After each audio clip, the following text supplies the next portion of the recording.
Okay అండి. ఒక్క photo sir. మీ book అక్కడ.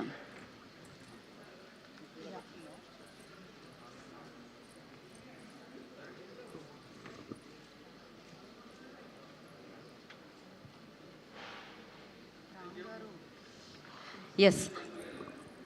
ఒక టీమ్ పిక్చర్ సార్, ఒక టీమ్ పిక్చర్. అందరికీ నమస్కారం. ఈనాడు మన అఖండ తాండవం ఈ విజయోత్సవ పండుగకు విచ్చేసిన పాత్రికేయ సోదరులకు అందరికీ, ప్రింట్ అండ్ ఎలక్ట్రానిక్ మీడియా వారికి, అలాగే ఈ యొక్క కార్యక్రమాన్ని టీవీల ద్వారా మాధ్యమం ద్వారా వీక్షిస్తున్న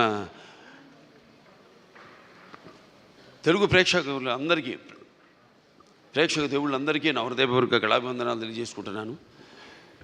నయాభిగ్రహణ శోక్తి ప్రచవాయుతోన విద్యతే స్వల్పమపస్య ధర్మస్య త్రాయితే మహతో భయాత్ అంటారు. అంటే కొందరు పుడతారు, ఎవరిని పడితే వాడిని మనం మహానుభావులు అంటాం. అందరూ మహానుభావులు కాలేరు. అంటే ఆ శివుడు ఆజ్ఞ లేనిదే చీమ కూడా కుట్టదు. అంటే ఉపకరణాలు ఆ భగవంతుడు ఎంచుకుంటాడు కొంతమందిని ఈ పని కోసమని. అలా ఇవాళ మన భగవద్గీత ప్రచారకర్తలు గంగాధర శాస్త్రి గారు ఇంతకుముందు చెప్పారు, ఎన్నో శ్లోకాలు చెప్పారు. వాటిలన్నిటికీ అర్థం ఇదే. నేను అన్నదానికి ఆయన ఇచ్చిన వివరణ అది. ఇవాళ చాలా సంతోషంగా ఉంది. ఇవాళ ఈ సినిమా విడుదలై ఇవాళ ఇంత విజయవంతంగా ప్రదర్శించబడుతున్నందుకు మా తెలుగు ప్రేక్షక దేవుళ్ళకి అందరికీ కాదు, యావత్ భారతదేశపు ప్రజలందరికీ నా హృదయపూర్వక కృతజ్ఞతాభివందనాలు తెలియజేసుకుంటున్నాను. మరి కృతజ్ఞతలు తెలియజేసుకున్నందుకు, ఎంత మంచి పాఠం ఇచ్చినందుకు మీరు కూడా రుణం తీర్చుకోవాలి. అంటే ఎప్పుడు అంటారు శత్రు రుణం, లేకపోతే మన రుణశేషం అగ్నిశేషం శత్రుశేషం ఉండకూడదని. అలాగే ఈ శేషం కూడా మీరు ఉంచుకోకుండా ఏ ఉద్దేశంతో అయితే ఈ సినిమా తీసామో ఆ ఉద్దేశాన్ని మీరు పాటించాలి. ఏదో మనం వింటాం, ఆడు గుడికి వెళ్తాం, ఏదో దండం పెట్టుకుంటాం దేవుడికి. ఎందుకు? ఇప్పుడు ఆయన అన్నారు గంగాధర శాస్త్రి గారు ఇంతకుముందు, అది గుడికి వెళ్ళి చేస్తే అది భక్తి అవుతుంది. అదే మనం మొత్తం లోకాన్ని అవగాహన చేసుకుంటే అది జ్ఞానం అవుతుందని. అంటే మనిషి పుట్టుకకు ఏదో ఒక కారణం ఉంటుంది, అందరూ కాదు. సరే, ఇవాళ ముందుగా ఆ తండ్రి గారిని తలుచుకోవడం నా విద్యుత్ ధర్మ ఆగ్రత సంపర్తం వాగ్రత ప్రతిపతే జగత పితరం వందే పార్వతీ పరమేశ్వరం. అంటే ఆది దంపతులు అయిన ఆ శివపార్వతులు, వాళ్ళ ప్రతిరూపమే నా తల్లిదండ్రులు. ఎవరి తల్లిదండ్రులైనా ఆ పార్వతీ పరమేశ్వరుల యొక్క రూపాలే. నగాత్ర పరమంత్ర నమాతు పరిదేవత నాహరే పరతశ్రాత నానృతాత్ పాతకం పరం. ఇది తల్లి ప్రార్థన. యస్మాత్ పార్థివదయ ప్రాదుర్భుతుల భక్తి గురుణ సంతుల మాంసే సహస్రం తస్మై సర్వజ్ఞ మూర్తే పిత్రే. ఇది తండ్రి మంత్రం. అంటే మనకు సగం దేహాన్ని ఇచ్చి మనల్ని ఇటువంటి గురువులు దగ్గర ఎంతోమంది, అందరూ సరస్వతి పుత్రులే. ఇక్కడ గంగాధర శాస్త్రి గారు ఉన్నారు, అలాగే అక్కడ మన కాసర శ్యామ్ గారు అయితేనేమి, లేకపోతే మన నాగ్ గురునాథ్ శర్మ గారు అయితేనేమి, మన కళ్యాణ్ చక్రవర్తి గారు, అందరూ సరస్వతి పుత్రులమే. సో వాళ్ళందరి దగ్గర ఇటువంటి మంచి పాఠాలు నేర్చుకోవడానికి, మంచి గీతాలు వినడానికి ఇటువంటి బ్రహ్మాండంగా అద్భుతంగా మన నందమూరి తమను అద్భుతంగా వాటిని చెప్పాడు. అతను పడ్డ సమంత ఒకటే. నాకు వచ్చిన అందరూ ఏమంటున్నారంటే, ఈనాడు సనాతన హైందవ ధర్మం మీసం మెలేసిందని ఈ సినిమా చూశారు. అంటే మంత్రోచ్చారణ, అలాగే వేదం, అలాగే మన భారతదేశపు మూలాలు, మన ధర్మం, మన ధర్మం, మన గర్వం, మన తేజస్సు కలిగలిపిన సినిమా అఖండ అని అందరి ఆబాలగోపాలం. ఒక మన ఆంధ్ర తెలంగాణ రాష్ట్రాలే కాదు, లేకపోతే ఎక్కడ అభిమానులు ఉన్నారో అక్కడ ఆ రాష్ట్రాలే కాదు, యావత్ ప్రపంచం ఇవాళ కోడై కూస్తుంది. అంత అద్భుతమైన సినిమా మాకు అందించినందుకు మీ అందరికీ మా కృతజ్ఞతలు తెలియజేసుకుంటున్నాను. అలాగే అద్భుతమైన అంటే ఈ సినిమాలో ఒక్కొక్క డైలాగ్ ఒక్కొక్క ఆణిముత్యం అంటున్నారు. అలాగే ప్రతి సీన్ కూడా ఒక ఉద్వేగం, ఒక ఉద్రేకం, అలాగే ఒక ఉత్తేజ ప్రకంపనం అంటున్నారు జనం ఈ సినిమాని చూసి. సో సినిమా అంటే కేవలం ఈనాడు దైనందిన కార్యకలాపాల్లో పడిపోయి మనిషి తన అన్న వస్త్రాలతో పాటు ఈ యొక్క సినిమాని కూడా ఒక మాధ్యమంగా ఎంచుకున్నాడు, ఒక అవసరంగా. అంటే ఎవ్రీడే ఏమంటాం మనం, కన్జ్యూమబుల్ కమోడిటీగా, నిత్యవసర వస్తువుగా. మరి ఎటువంటి సినిమాలు తీయాలి మనం అన్నది కూడా మనం ఆలోచించవలసిన అవసరం ఉంది ఇండస్ట్రీలో పెద్దలు. అటువంటిది ఈరోజు నాకు చాలా గర్వంగా ఉంది. నా 4 సినిమాలు, ఇది 5వది, 6 రాబోతుంది రేపు, దానికి కూడా చెప్పా. చరిత్రలో చాలామంది ఉంటారు, కానీ సృష్టించిన చరిత్రని మరల తిరిగి రాసి మరల చరిత్రను సృష్టించేవాడు ఒకడే. అది ఆ తెలియని ఒక శక్తి. దాని కొనసాగింపు ఆ డైలాగులు అన్నాను, నేనే ఈ శక్తి, నాదే ఆ శక్తి అని. చరిత్ర రాయాలన్నా మేమే, చరిత్ర సృష్టించాలన్నా మేమే, దాన్ని తిరిగి రాయాలన్నా మేమే. ఎంత నేనేదో పొగరుతో చాలామంది అంటారు, ఏంట్రా ఏం చూసిరా బాలకృష్ణ ఇంత పొగరని. నన్ను చూసుకునే నా పదునైన పొగరని నేను అంటాను. ఎవరిని చూసుకుని ఇంత ధైర్యం అని ఉలిక్కిపడి చేస్తుంటారు. నా వ్యక్తిత్వమే నన్ను ఉచ్చిగొలిపే ఒక విప్లవంగా అడుగడుగునో చూపిస్తాను. అలాగే ఏంట్రా వీడికి అన్నీ తెలుసా అనుకుంటాను. నేను తెలుసుకునే కంటే గొప్ప విద్య ఏముంటుందని ఒక సవాల్గా నిలబడతాను. అంటే ఇదంతా పొగరు కాదు, అది ఎక్కడి నుంచి వస్తుందో నాకు తెలియదు. అంతా ఆ పరమేశ్వరుడి ఓంకారం అన్నాను ఇందాక. ఓంకారం పరబ్రహ్మ సర్వ ఓంకార సంభవం అకారోకార మాంతాయ ఓంకారాయ నమో నమః. ఆ ఓంకార శబ్దం ఓమితి బ్రహ్మ ఏకాక్షరి అంటాం. అలా ఇలా తెలుసుకోవాలి. అంటే యువతరానికి ప్రతినిధులు, నవతరానికి నాయకులు, భావితరాలకు భారతదేశపు మహాశక్తి అయిన యువకులు. మీ తప్పు లేదన్ను, నీ తప్పుకు మరి ఎట్లా అంటే ఈ యొక్క రొటీన్ దైనందిన కార్యకలాపాల్లో అన్నాను ఇందాక, పోటీ, దానికి నేను ఎప్పుడు ఏదైనా ఆసరా తీసుకునేది సినిమాలే, లేకపోతే సంగీతం. వీటి మీదే ఎప్పుడన్నా నేను మనిషిని, నాకు ఎప్పుడైనా నిర్లిప్తత ఇది వచ్చినప్పుడు రోజు గంటన్నర పూజ చేస్తాను నేను. ఆ పూజ తర్వాత నా వృత్తే నా దైవం. ఆ వృత్తే ఈ అఖండ సినిమాలో నా పాత్ర. నేను చెప్పాను కూడా, ఇంతకుముందు ఒక సభలో చెప్పడం జరిగింది. ఒక ఇది శివ తాండవం యొక్క విన్యాసం ఎలా చేశాను ఈ పాత్ర అంటే, ప్రతి పాత్ర యాక్టింగ్ అంటే ఊరికే నమ్మడమో అరవడమో, లేకపోతే ఒక కళ్ళల్లో కన్నీళ్లు తెప్పించడం కాదు. పాత్ర అంటే ఒక పరకాయ ప్రవేశం.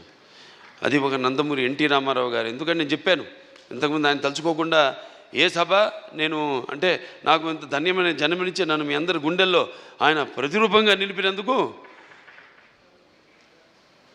మరి దైవాంశ సంభూతుడు, విశ్వానికి విశ్వ నటరూపం ఎలా ఉంటుందో చూపించిన యుగ పురుషుడు, కారణ జన్ముడు, నా తండ్రి, నా గురువు, నా దైవం నందమూరి తారక రామారావు గారికి నమస్కరించుకుంటూ, మరి ఇటువంటి ఈ సినిమాని ఈ సినిమా కేవలం తెలుగు సినిమా కాదు, ఇది యావత్ భారతదేశమే కాదు, యావత్ ప్రపంచం ప్రేక్షకులకు సంబంధించిన సినిమా ఇది. ఎందుకంటే మనం చూస్తున్నాం ఇవాళ ఎంత అశాంతి, ఎక్కడ చూసినా యుద్ధాలు, ఆకలి చావులు, లేకపోతే మనలో మనం సృష్టించుకున్న విభేదాలు. మనం గొప్ప మాట చెప్పారు ఇది మన సినిమా గురించి. ఇది కేవలం ఒక తెలుగు పురాణాలు, ఈ భగవద్గీతలు, లేకపోతే నేను చెప్పేది భారతాలు, భాగవతాలు, వీటికి సంబంధించేదే కాదు, ఒక బైబిల్కి సంబంధించింది, ఒక ఖురాన్కి కూడా సంబంధించిన సినిమా. సారే జహాన్ సే అచ్చా హిందూ సీతా హమారా, హమ్ బుల్బులే ఇస్కే ఏ గుల్ సీతా హమారా. సో ఇవాళ ఈ పాత్ర మనం చేసే ముందు నాకు పూర్తిగా నమ్మకం నా దర్శకుడి మీద. నేను చెప్పా, కట్టె కొట్టి తెచ్చి అంతే మాట్లాడుకుంటాం మేము, అంతకంటే మాట్లాడుకోము. ఇవాళ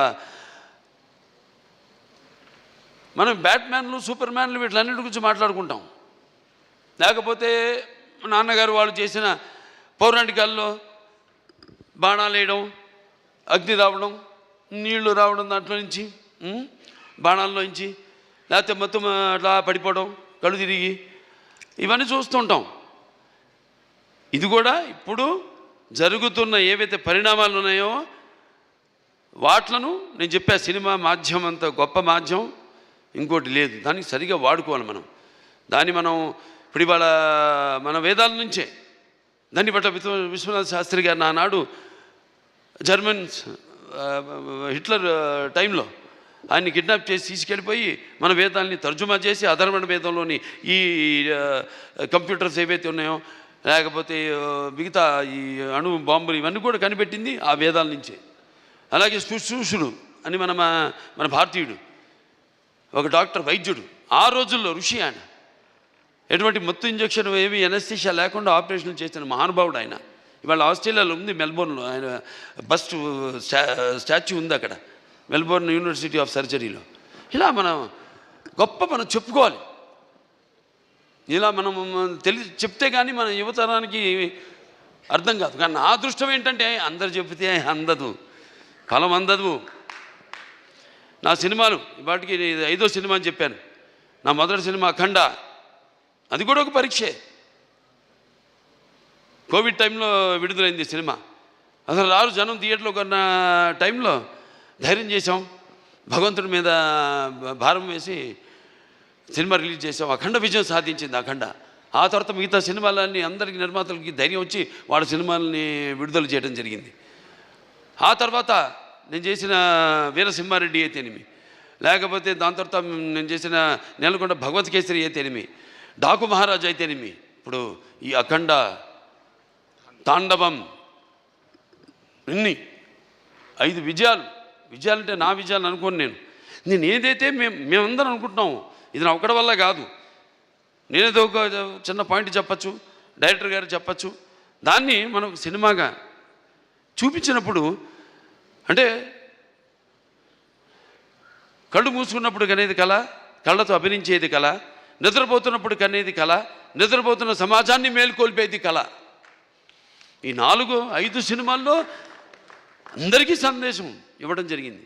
5 సినిమాల్లో రకరకాల సందేశాలు, అది అంతర్జాతీయం కావచ్చు, లేకపోతే మనుషుల్లో సత్సంబంధం లేకపోవడం కావచ్చు, ఇటువంటి అనేక.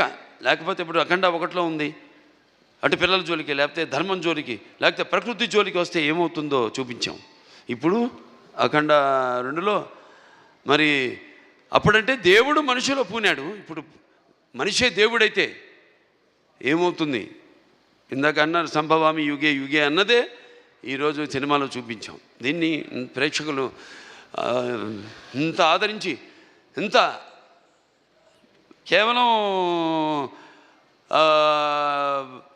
ఇండివిజువల్గా ఒక్కొక్కరు వ్యక్తిగతంగా వెళ్ళి సినిమాలు చూడటం కాదు. ఇవాళ మా అందరూ కలిసి కుటుంబ సమేతంగా, సకుటుంబ సపరివార సమేతంగా అందరూ ఈ సినిమా చూసి, అలాగే పిల్లలు కూడా తీసుకెళ్ళి ఈ సినిమా చూపించి వాళ్ళకి కొంచెం మనం ఏంటి, మన మూలాలేంటి, మెయిన్గా మన సనాతన హైందవ ధర్మం ఏం చెప్తుంది అంటే, మన సనాతన ధర్మం యొక్క, సనాతన హైందవ ధర్మం యొక్క శక్తి, దాని యొక్క గర్వం, దాని యొక్క పరాక్రమం ఏంటో చూపించిన సినిమా అఖండ తాండవం. అలాగే మన హైందవ సనాతన ధర్మానికి మూలాలైన ఏదైతే మనం సత్యం దారిలో నడవాలి, ధర్మం దారిలో నడవాలి, అన్యాయం జరిగితే మనం తల దించకూడదు, తిరిగి పోరాడాలి అన్నది చూపించిన సినిమా అఖండ తాండవం. సో ఈ సినిమాని ఇంతమంది కష్టపడితేనే ఆ సినిమా అయింది. ఇవాళ అంటే ఒక్కొక్కళ్ళు ఇప్పుడు తమన్ గారు చెప్పారు, ఆయన పడ్డ కష్టం, నిద్ర లేని ఎన్ని రాత్రులు గడిపారు నాకు తెలుసు. ఆయన సినిమా ఇప్పుడు వచ్చిందని కాదు, వచ్చి దాని ప్రభావం సమాజం మీద ఎంత ఉంది అన్నది చాలా ముఖ్యం. ఎస్, ఎంటర్టైన్మెంట్ ఉండాలి, అన్నీ ఉండాలి సమ్మపాళ్ళల్లో. బాలకృష్ణ సినిమాలు అన్నీ ఉండాలి సమ్మపాళ్ళల్లో, అన్ని రుచులు ఉండాలి. పంచపక్ష పరవాన్నం వడ్డించిన విస్తరలా ఉండాలి, కాదన్ను. కానీ ఏది ఎంత ఉండాలి, ఎవరు ఏ పాత్రలకి న్యాయం చేస్తారు ఏమిటి అన్నది ఒక్కొక్కటి ఒక్కొక్క పరీక్ష మాకు. అలా ఏదైనా ఏం జరిగినా అంతా ఆ భగవంతుడి మీద భారం వేసి మన పని మనం చిత్తశుద్ధితో చేస్తే ఆ చిత్రం ఒక మంచి సందేశాన్ని ఇటువంటి పరిస్థితుల్లో ఇవ్వడం, దాన్ని ప్రేక్షకులను ఆదరించడం, ఇంత అఖండ విజయం చేయడం మా అందరికి ఎంతో ఒక అనిర్వచనీయమైన అనుభూతిగా ఉంది. మాకు గర్వం చెప్పం, ఇంకా చేస్తాం. ఇవాళ ఈ సభ ఎందుకు పెట్టుకున్నాం? ఓ సినిమా చేసాం, అయిపోయింది. ఆ సినిమా విడుదలయ్యే వరకు ఆ సినిమా ఎలా ఉంటుందా, ప్రేక్షకులు ఎలా ఆదరిస్తారా అని ఎదురు చూస్తూ ఉంటారు అందరూ. సో పిక్చర్ విజయవంతమైనప్పుడు అంటే ప్రేక్షకులు మనం వెన్ను తట్టి ఇలాంటి సినిమాలు ఇంకా మాకు ఇవ్వండి అని వాళ్ళు మనల్ని ఉత్సాహపరిచినట్టే. మాకు భయమే లేదు, తట్టక్కర్లా, చేసి చూపిస్తాం. దానికోసమే నేను చెప్పా, నేహాపికరణ శుక్తి ప్రత్యవాయన విద్యతే స్వల్పమపస్య ధర్మస్య త్రాయతే మైతో భయాత్ అని మరి తిరిగి అక్కడికే వస్తున్నా. సరే, ఏదైనా ఈ సినిమా కష్టపడిన వాళ్ళందరూ కూడా నా కృతజ్ఞతలు చేసుకుంటూ నా అభినందనలు, వాడికి నా అభినందనలు, అలాగే ప్రేక్షక దేవుళ్ళందరూ కూడా ఈ సినిమాని ఎంత అఖండ విజయం చేసిన ప్రేక్షక దేవుళ్ళందరూ కూడా నా కృతజ్ఞతలు తెలియజేసుకుంటూ, ముఖ్యంగా దిల్ రాజు గారు ఎక్కడున్నారు, దిల్ రాజు గారికి, మన మ్యాంగో రామ్ గారికి, అలాగే మన రిలయన్స్ సీతారాం గారికి, డాక్టర్ సురేందర్ గారికి, కొబ్బరినేని గారికి, అందరికీ వాళ్ళు పడ్డ శ్రమ ఈ సినిమా విడుదల కావడానికి అంటే దేవుడు పెట్టే పరీక్ష అది. దీనికి ఏమీ మేము, ఎందుకంటే మీరు ఇచ్చే అఖండ విజయం ఉంది, ఇది ఎంత ఆఫ్టర్ ఆల్ నథింగ్. నా తల్లి గారు విజయలక్ష్మి సుందరం గారు పాత్ర చెప్పక్కర్లా, ఎందుకంటే కొన్ని పాత్రలు నేను చెప్పకూడదు అక్కడే, ఎందుకంటే ఆ పాత్రలు నేను చెప్పేదానికంటే గొప్ప పాత్రలు సినిమాల్లో. ఆ శివుడే వచ్చి ఆ చితికి నిప్పంటిస్తే స్వామి అని పలకరించి అద్భుతమైన సన్నివేశం ఒక్కటి కాదు ఆ సినిమాలో, అన్ని అద్భుతమైన సన్నివేశాలు ఇందాక చెప్పాను నేను. సో మనస్ఫూర్తిగా అందరికీ ఇక్కడ నా టీం వాళ్ళందరూ కూడా, రామలక్ష్మణ హాస్టల్కి అయితేనేమి, లేకపోతే మా కళ్యాణ్ చక్రవర్తి గారు, కాసాల శ్యామ్ గారు, అలాగే మన గురునాథ్ శర్మ గారు, అందరికీ, మా డాన్స్ మాస్టర్లు శేఖర్ గారికి అయితేనేమి, భాను మాస్టర్కి అయితేనేమి, అలాగే వాళ్ళ గాత్రం ఇచ్చిన సర్వేపల్లి సిస్టర్స్ అయితేనేమి, లేకపోతే సౌందర్య సిస్టర్స్ అయితేనేమి, కృష్ణ గారు అయితేనేమి, సౌందర్య గారు అయితేనేమి, గంగాధర్ గారి గురించి కొందరి గురించి నేను అన్నాను. నేను చెప్పేటంత వాడిని కాదు, పాత్ర అయినా కానీ సినిమాలో ప్రత్యక్షంగా అయినా కానీ నేను అంత పెద్దోడిని కాదు. మా వాళ్ళ గురించి మాట్లాడాల్సిందంతా ప్రేక్షకుల గురించి అంతే. అదే ఈ సభకు ముఖ్యంగా ఇవాళ జరుపుకోవడానికి, ఈ పండుగ జరుపుకోవడానికి. సో ప్రేక్షకుల దేవుళ్ళందరికీ మరొకసారి నా ఈ ఇంత అఖండమైన విజయాన్ని మీకు మీరు దక్కించుకున్నందుకు, మీకు మీరు ఇచ్చుకున్నందుకు మీ అందరికీ నా అభినందన తెలియజేసుకుంటే నేను సెలవు తీసుకుంటున్నాను.